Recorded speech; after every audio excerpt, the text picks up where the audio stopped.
저는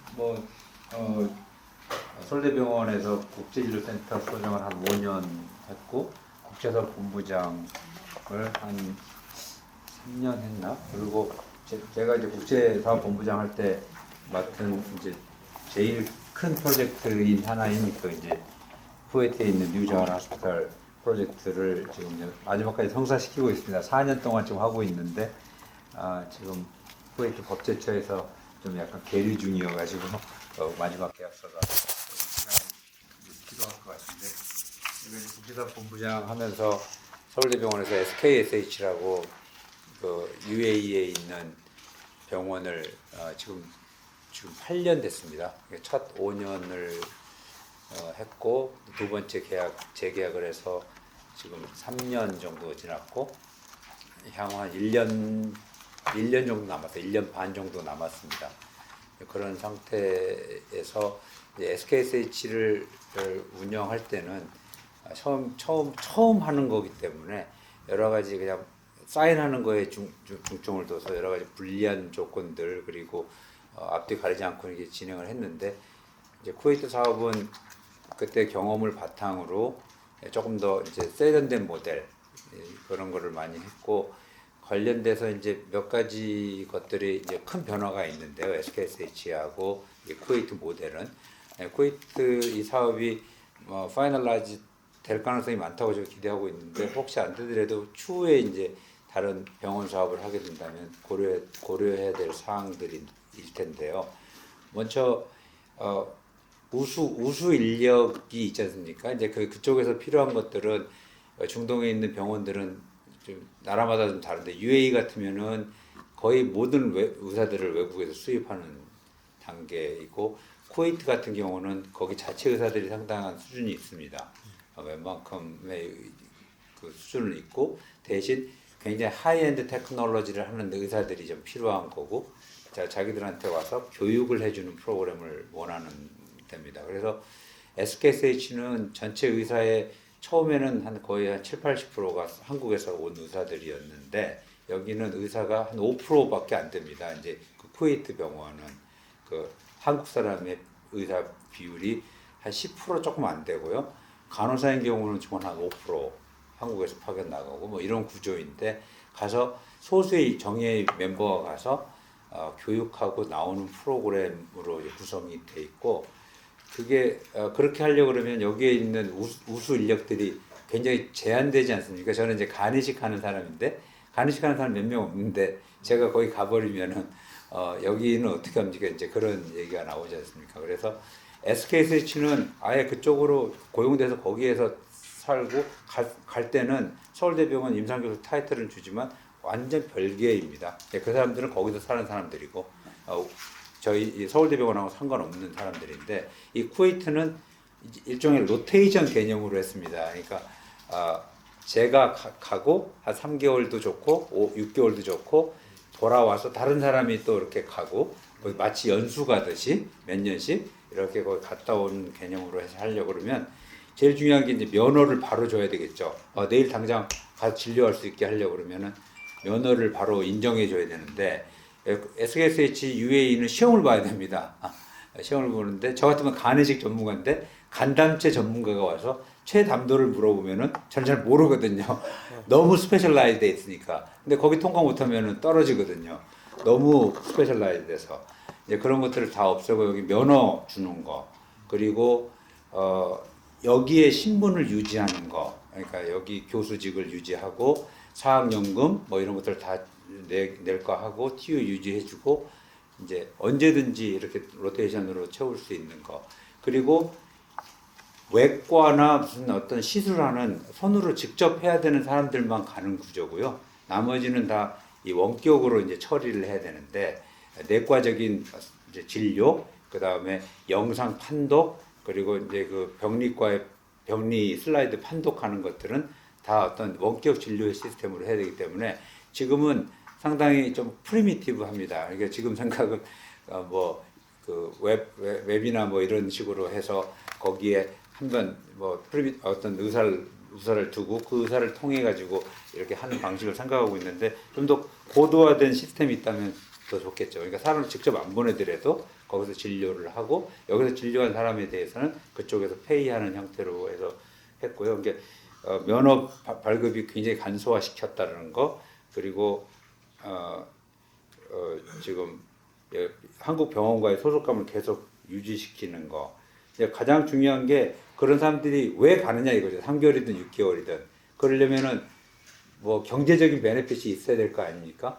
그러려면은 굉장히 컴플리케이트합니다. 그러니까 지금 그쪽 그 나라 쪽에서는 미국보다는 싸고 그렇다고 해서 쿠웨이트 의사들보다는 높고 그 중간을 지금 책정해 놨는데 한국 의사들보다 뭐 예를 들어 한 2배라고 치면 여기서 세금을 다 떼고 나면은 약간 높은 수준이거든요. 그러면 거기 여기 잘하는 사람들 왜 가게 됩니까? 여기에서 여러 가지 커리어도 단절이 되고 저 같은 경우 4년 동안 학교 이사장을 나가야 되는데 요 사업 때문에 내일 갈까 모레 갈까 몰라가지고 그런 아카데미 커리어도 다 포기해야 되고 이런 여러 가지 것들을 포기하고 가려고 그러면은 굉장히 베네핏이 좀 눈에 딱 띄어야 되는데 이제 그렇지 못한 샐러리를 결정을 해놨기 때문에 정부의 그런 어떤 뭐 세금 지원이라든지 조금의 어떤 보완책이 없으면 이런 고급 인력의 순환을 통한 이런 해외 병원 사업에서 성공이 어렵다라는 말씀을 드리고요.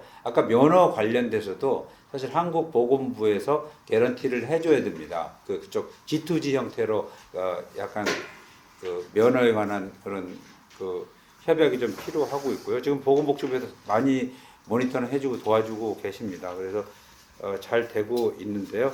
이제 그 아까 말씀드린 면허 문제와 그리고 파견 인력에 대한 그 세금 이슈에 관한 협조, 그리고 이제 그런 사업을 하고 있는 병원에 대한 그런 법인세 인하 같은 지원책이 있습니다. 원래 그 해외 지출에 관한 법률이 있어서 보건복지부에서 장관이 조금만 더 신경 쓰면은 그런 재정적인 지원이 가능합니다. 근데 여태까지 그런 경우가 별로 없었고 한번 잘 검토해 주셨으면 좋겠습니다. 그러니까 개인적인 부분에 그 세금 감면 부분, 그리고 그 지원 진출 병원에 대한 법인세 감면 부분이 있습니다. 그래서 보면은 결국은 뭐 서울대병원이면 서울대병원인데 지금 제가 생각할 때는 앞으로 이런 큰 프로젝트 병원 사업을 하게 되면은 서울대병원 하나로 안 됩니다. 또 분당 서울대병원, 보람의 세 병원을 묶어서 할 텐데 이 인력이라는 게 제한이 있기 때문에 안 되거든요. 제일 좋은 거는 지금 전에 이제 그 병원 협회도 있고 정부가 이렇게 만든 일종의 플랫폼 같은 게 있습니다. 병원들이 다 모여가지고 있는 거기서 인력 수출도 하고 또 이런 사업도 따오는 다 실패했거든요.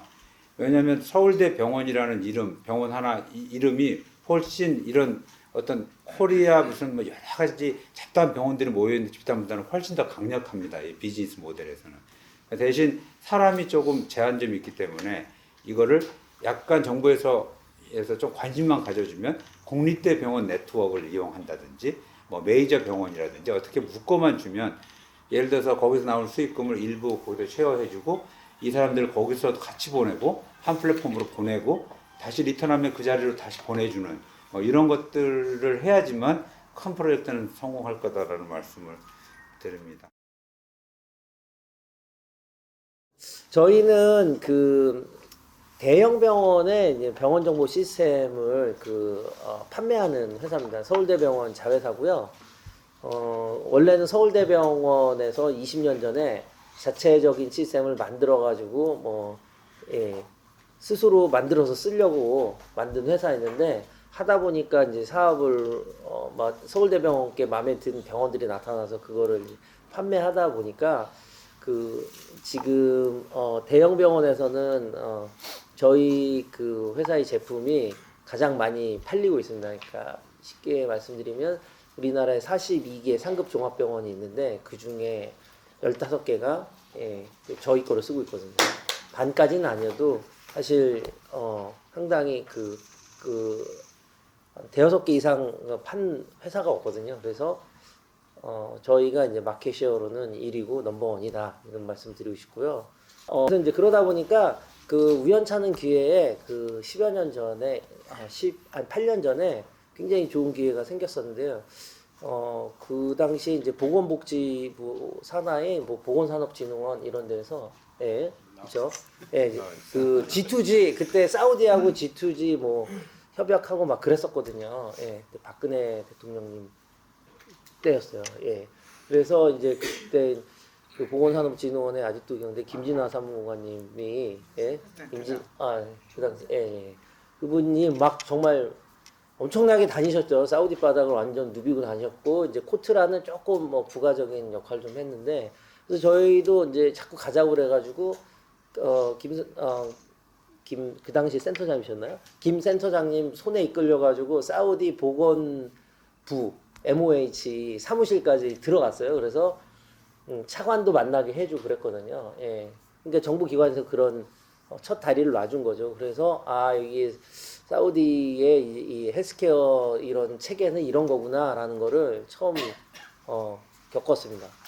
그러니까 제가 이제 제 자료에도 잠깐 언급했듯이 이렇게 이제 민간 기업이 뭐 아무것도 모르는 상태에서 어떤 특정 나라에 그 거대한 그러니까 뭐 가격으로 보면 뭐 수십억에서 수백억짜리 솔루션을 그 아무 그 연도 없이 그냥 무턱대고 들어와서 팔 수가 있는 게 아니거든요. 근데 대기업이면 뭐 이렇게 투자를 하겠지만, 네, 중소기업 레벨, 중견기업까지도 그렇게 하기가 쉽지 않습니다. 근데 이렇게 정부 기관에서 첫 첫 징검다리 하나를 놔주셔서 그걸 이제 시발점으로 해서 저희가 사우디 사업 수주를 했거든요. 예, 1년 안에 수주를 했습니다. 근데 물론 이제 보건부 관련된 사업 수주를 한 건 아니고요. 왔다 갔다 하다 보니까 사업 기회가 이렇게 얻어 걸리게 되고 그래서 이제 사우디 국가방위부 산하병원 예, MNGHA라는 병원에 저희가 이제 시스템을 납품을 했습니다. 되게 힘들었는데 어쨌든 1년 만에 잘 오픈을 했고요. 거기 그 병원은 그 중동 지역에서 가장 큰 병원입니다. 규모 면에서 굉장히 큰 병원이고 거의 뭐 서울대병원 수준의 엘리트들이 근무하는 병원이고요. 예.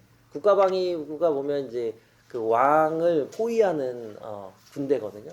그러니까 이제 그 최고 엘리트 집단이고요. 거기는 다 모든 사람들이 다 영어로 얘기합니다. 예. 간호사, 의사, 뭐 검사실 직원들 사우디 사람끼리도 둘이 있을 때도 영어를 씁니다. 그게 그 병원의 룰이거든요. 상대적으로 저희가 쉽게 갈 수 있었어요. 영어를 쓰는 병원이었기 때문에. 근데 이제 한번 진출하고 나니까 그 다음부터는 좀 되게 쉬웠습니다. 예. 그리고 결정적으로 단가가 좋습니다. 사우디 같은 경우는. 예. 왜냐면 걔네들은 미국이나 영국 이런 데하고 비즈니스를 하니까 미국 기준으로 이제 소프트웨어 가격을 책정을 하고 그다음에 지적재산권에 대한 그 라이센스에 대한 개념이 확실합니다. 한국은 그게 없거든요. 예, 한국은 거의 없고 그렇기 때문에 한국에서 똑같은 사업을 해도 한국에서는 수익이 그렇게 나지 않는데 사우디 같은 데서 하면은 한국에서 수익률이 15% 이렇게 나는 게 사우디는 50% 60%까지 납니다. 예. 그래서 이제 처음에 잘 들어가서 고객을 확보를 해놓으면 우리 한국 사람들의 서비스 레벨이라든가 기술 수준이 그 서양 애들이 와서 사우디 애들은 해준 것보다 훨씬 더 진정성 있고 굉장히 빠르고 퀄리티가 높기 때문에 그에 합당하는 큰 수익을 얻을 수 있는 구조입니다. 근데 전상훈 선생님은 이제 자꾸 이제 콜롬비아 이런 데 다니시면서 이제 그런 저개발 국가에 한국의 의료 시스템을 이렇게 전파하시려고 하시는데 저희 쪽에도 거기다가 뭐 콜롬비아용 뭐 표준 병원 정보 시스템 만들어 가지고 파면 이제 널렸다가 병원이 수천 개다 거기는 원시적으로 쓴다니까 그냥 들어가면 팔린다 하시는데 사실 거기는 돈이 안 됩니다. 돈이 정말 바잉 파워 매우 떨어진 데거든요. 이게 그러니까 우리나라 돈으로 100만 원도 못 내는 아까워하는 병원들이 꽤 많기 때문에 그러면 이제 거기에 가서 저희 한국 사람들 데리고 가서 뭔가 프로젝트를 하고 뭐 하는데 그 인건비에 체재비에 뭐 이런 것들이 엄청나게 많이 들어가는 거죠. 그래서 물론 이제 저희가 한 회사가 들어와서 그 나라를 완전히 다 모든 의료기관이 쓸 수 있는 시스템을 장악을 한다면 뭔가라도 나오겠죠. 뭐 나오겠는데 거기까지 갈기가 너무 힘들고 그러면 이제 현지 업체 현지 있는 위주로 사업을 해야 되는데 그 트레이닝이라든가 이런 게 굉장히 어렵고 이제 의료 IT 병원 정보 시스템이라는 거는 어느 정도로 복잡하냐면 뭐 적어도 간호사 한 명을 환자를 제대로 볼 수 있게 트레이닝 시키는 정도의 시간과 정성이 좀 들어가야 병원 정보 시스템을 구현하거나 유지보수할 수 있는 프로그래머가 될 수 있거든요. 그렇기 때문에 일반 홈페이지 프로그래밍 하는 거 완전 다릅니다. 그 병원 프로세스라든가 뭐 용어 같은 거를 잘 알아야 좋은 프로그램을 할 수 있기 때문에 그래서 지역 인재를 데리고서 그 인재를 양성시키기가 상당히 어렵거든요. 그래서 결론적으로 엄청난 천문학적인 비용이 들어갑니다. 한 나라에 들어가려면요.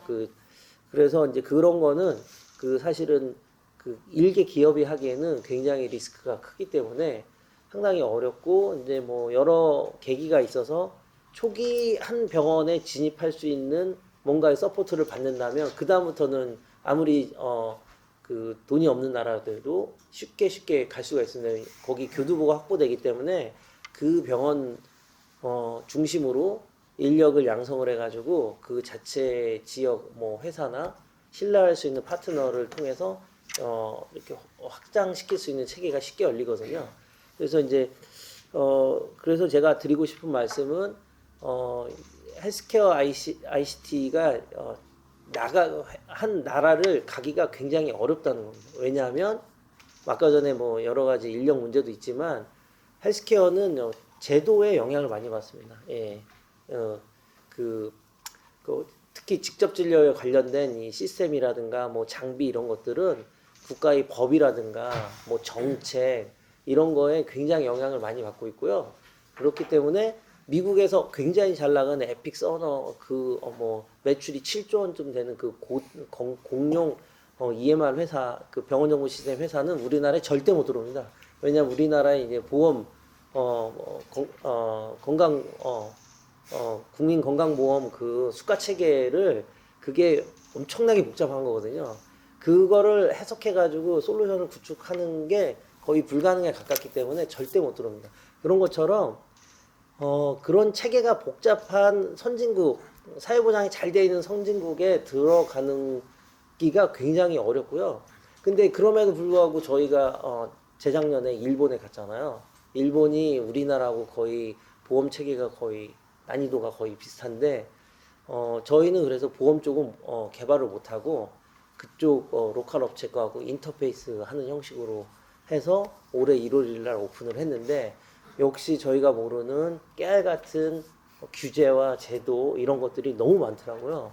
그래서 그거를 다 감안해서 구현을 하다 보니까 저희가 예상했던 것보다 뭐 비용이 엄청나게 더 많이 들었습니다. 그래서 그 병원 정보 시스템을 포함한 좀 헬스케어 솔루션이 외국에 나가는 게 굉장히 그렇게 쉽지는 않습니다. 기술이 아무리 좋다고 해도 쉽지 않고 그러나 한 번 나간 왜냐하면 제도나 규제에 적응을 하기가 힘든 거거든요.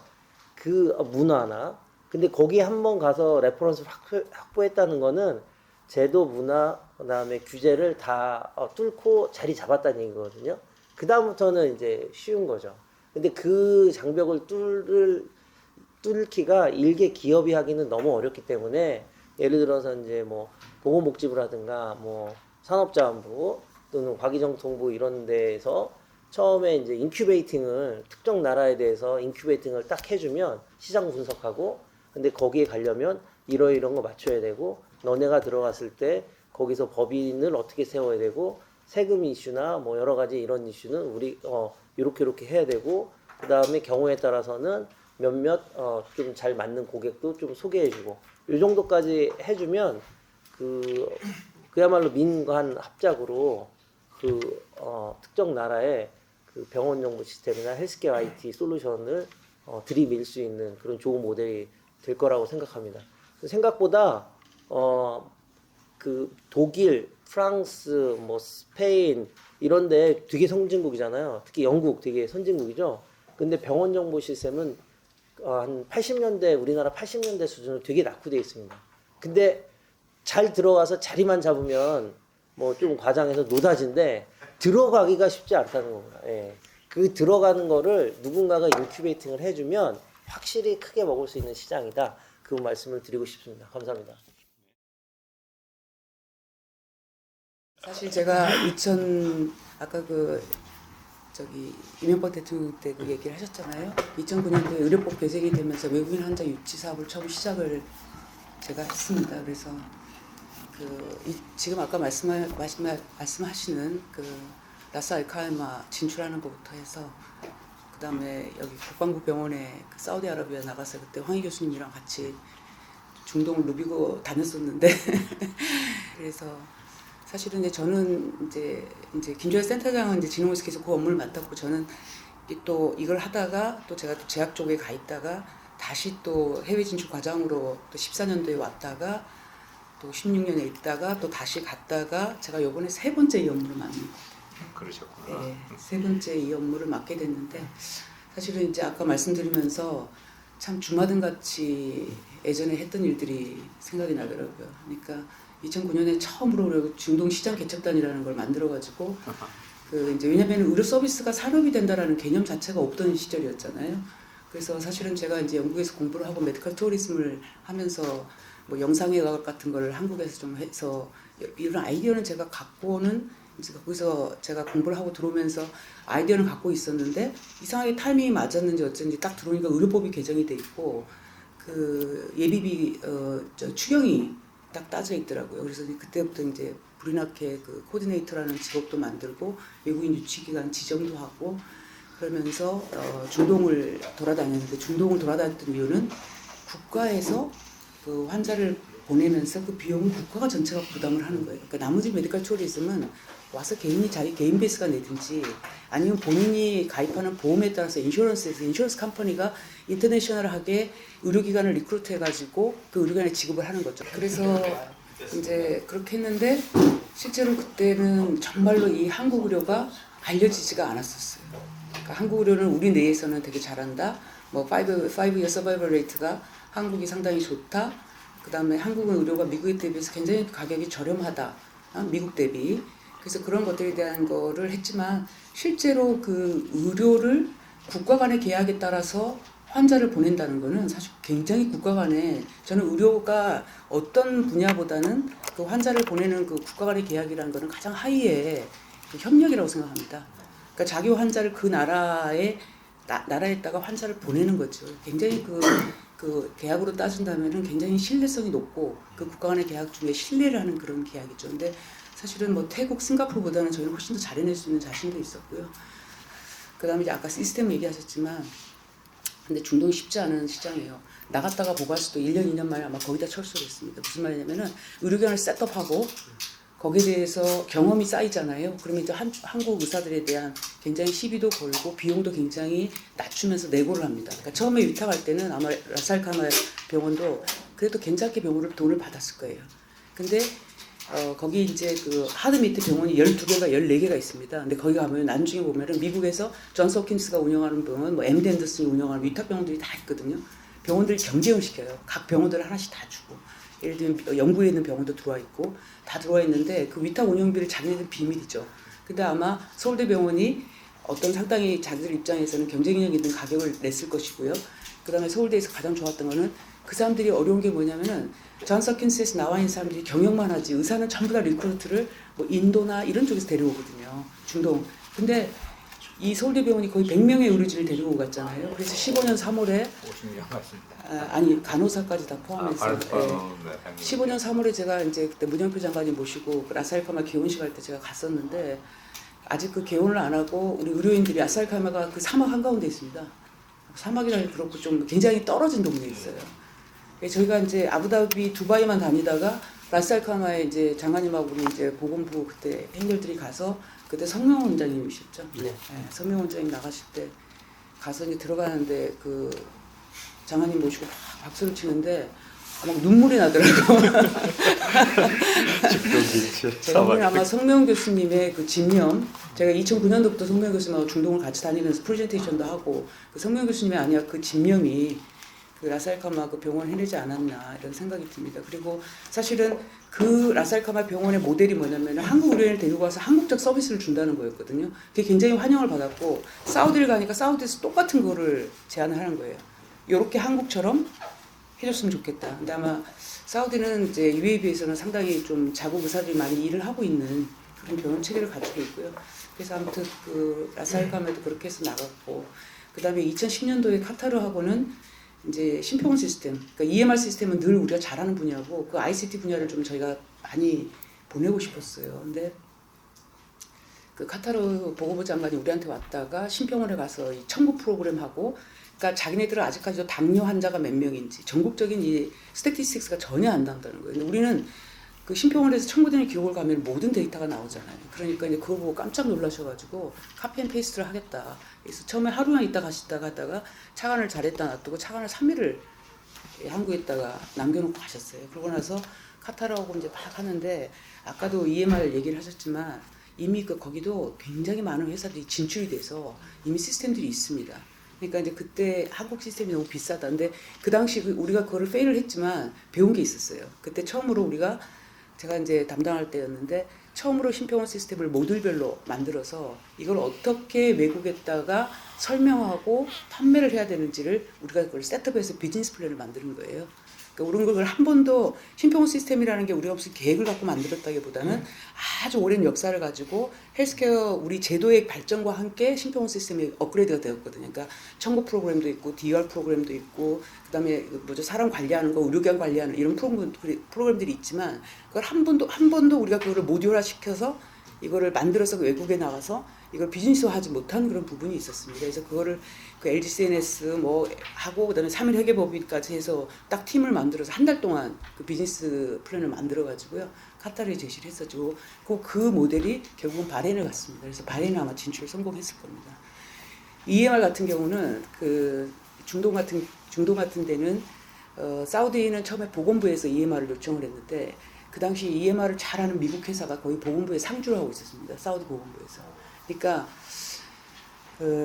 보건부 자체가 가지는 병원이 있고 각 부처마다 이 병원이 있는데 처음에는 보건부에서 저희한테 콜이 왔었어요. 사우디 보건부에서. 그래서 근데 이제 맨날 그랬거든요. 야 무슨 회사는 맨날 우리 보건부에 와서 상주를 하고 있는데 한국은 관심이 있는 거야? 그러면서 약간 이렇게 농을 걸죠. 이제 그랬는데 사실은 보건부는 그 EMR 개편이 안 됐어요. 처음에 자기네들은 원래 미국식으로 깔려있는 EMR이었는데 그걸 리폼을 한다 그랬었는데 이제 그거를 못했는데 그 당시에 이제 국방부 아까 말한 국가방위부 밑에 산하병원 3개 거기가 그 우리 쪽 제안을 받았고 제가 보기에는 분당서울대병원에 그때 황 교수님이 이끄는 이즈케어텍이 굉장히 프레젠테이션을 잘 하셨고 그래서 아마 그거를 끌어가서 아마 그걸 기반으로 해서 그 뒤로도 계속해서 아마 이즈케어텍이 잘 하는 것 같아요. 아까 말씀하셨는데 EMR 솔루션이라는 것은 한 번 진출하는 것은 굉장히 어려워요. 그리고 이 저가 EMR 업체도 굉장히 많습니다. 그러니까 중남미 같은 경우도 저희가 칠레가 한번 그 첫 번째 리폼, 두 번째 리폼하면서 EMR을 업그레이드 한다고 그래서 제가 칠레 보건부를 만나서 협의를 했었는데 그때 우리가 그 LG CNS가 이런 사람들이 같이 가서 협의를 해보니까 거기에 들어가는 가격이 우리 가격의 절반이에요. 그러니까 가격을 후려치고, 그러니까 아주 그 다음에 이제 스페니쉬 어론을 써야 되니까 아랍은 좋은 게 아랍이 아니라 영어를 쓰시거든요. 그러니까 되는데 이 스페니쉬를 하는 그런 그 언어랄지 하는 게 또 한국에도 굉장히 낯선 시장인 거죠. 그래서 사실은 중남미는 제가 보기에는 ODA 사업인지는 할 수 있을지 모르겠지만 아까 정상훈제가 콜롬비아는 제가 보기에는 어려울 것 같아요. 제가 뭐 페루도 다니고 브라질도 다니고 뭐 다 해봤지만 상당히 그 시장은 진입이 어려운데 하지만 진입을 한다면 이게 락인 효과는 있는 것 같아요. 네. 한번 이 시스템에 고착이 되면 우리 이 핸드폰 이거 컴퓨터의 타자 그 쿼키처럼 이게 락인이 되기 때문에 이게 한번 솔루션이 들어가면 그건 아마 오랫동안 롱런을 할 수가 있는데 아까 이 진입은 굉장히 어려운 것 같은데 아무튼 그 어려운 일을 저 이즈케어텍이 해냈기 때문에 사실 이즈케어텍 옛날에 유통 그 재고 시스템 만들 때부터 제가 이즈케어텍을 알고 있는데 하여간 그렇게 해서 또 글로벌 진출하는 하나의 좋은 모델을 만들어서 거기에 대해서 굉장히 감사하게 생각합니다. 그래서 사실은 이제 우리 한국 의료에 대해서는 우리는 되게 좋다고 하지만 이게 진출이라는 개념을 봤을 때는 이게 하나의 비즈니스이기 때문에 상당히 어려워요. 근데 사람들은 그걸 되게 쉽게 얘기를 하거든요. 근데 쉽게 나가는 거는 쉽게 들어옵니다. 그러니까 우리가 처음에는 중국이며 뭐 여러 군데에서 지금 저희도 뭐 162개가 신고가 됐다 그러지만 사실 어떤 비즈니스에서 어떤 매출이 나는지 잘 모르겠어요. 그런 정도로 이 산업 자체가 어려운 산업인 것 같아요. 근데 제가 세 번째 이 자리로 왔다고 말씀을 드렸잖아요. 제가 요즘에 이제 느끼는 건 얼마 전에 정상 원장님하고 그 얘기를 한번 했었는데 일단 저희가 처음 이 사업을 시작했던 2009년도 10년도보다는 한국이라는 이 국가 브랜드 자체가 굉장히 높아졌습니다. 그래서 이제 인지도, 그 다음에 우리가 왔다 간 게 320만 명인가요? 그 한국에 환자를 왔다 간 게 한 10년 동안 320만 명. 저희가 이제 코로나 동안 확 줄긴 했지만 19년도에 50만 명 피크를 쳤는데 정말 신기한 게 2010년도에 해안자 유치 활성화 종합대책을 만들 때 그때 목표가 50만이었거든요. 근데 이 50만이라는 게 작은 숫자가 아니라 다른 나라는 보통 50만 하면 연환자, 하스피탈 비짓 개념이에요. 근데 우리는 이게 실환자입니다. 그러니까 한 사람이 하스피탈을 여러 번 갔어도 한 명으로 칩니다, 우리는. 그러니까 그 50만 명이 사실 연환자로 따진다면 한 7, 80만 명 될 겁니다. 태국하고 싱가포르는 연환자, 실환자 개념이 없습니다. 그러니까 거기는 뭐 70만, 80만이 왔다고 하는데 사실은 저희 50만이 훨씬 더 많을 수도 있습니다. 왜냐하면 저희는 실환자 개념으로 해서 얼마나 비짓했는지에 대해서는 개수를 치지 않고 실환자 개념으로 잡고 있습니다. 근데 그렇게 했던 거는 국회에서 처음에 저희 이걸 시작할 때 연환자로 하면은 이게 블로핑 있다고 실환자로 계산을 하라 그래서 저희가 실환자로 보고를 하고 있는 그런 좀 이게 있습니다. 그래서 그때에 비해서는 저희가 여기를 한국에 와서 직접 의료를 체험한 데도 많고 그다음에 어찌됐건 간에 뭐 나갔다가 들어오고 이랬던 것도 있지만 162개라는 저희가 16년도부터 신고한 기관이 162개 진출이 돼 있고 라사이카마 같은 큰 대형 프로젝트도 나가 있고 그다음에 이제 또 쿠웨이트도 가고 이제 이렇게 하면서 사실은 그때보다는 많이 좋아졌다라는 겁니다. 한국 브랜드가. 그다음에 또 한 가지는 아까도 뭐 여러 가지 디지털 전환에 대한 얘기를 했지만 사실 디지털 전환 4차 산업혁명이라는 게 아마 저도 한 10년은 들어온 것 같아요. 길게는. 그래서 도대체 이 4차 산업혁명이나 이 디지털 전환이 내 생활에 어떤 영향을 미치나 뭐 이런 생각인데 사실 큰 차이를 못 느끼고 살았는데 이제 코로나를 겪으면서 이 어떤 디지털에 대한 개념이 굉장히 와닿고 제가 지금 생각하는 거는 이 디지털에 대한 그 변화가 사실은 결국은 의료 서비스의 패러다임을 변화시키고 있다고 저는 생각을 합니다.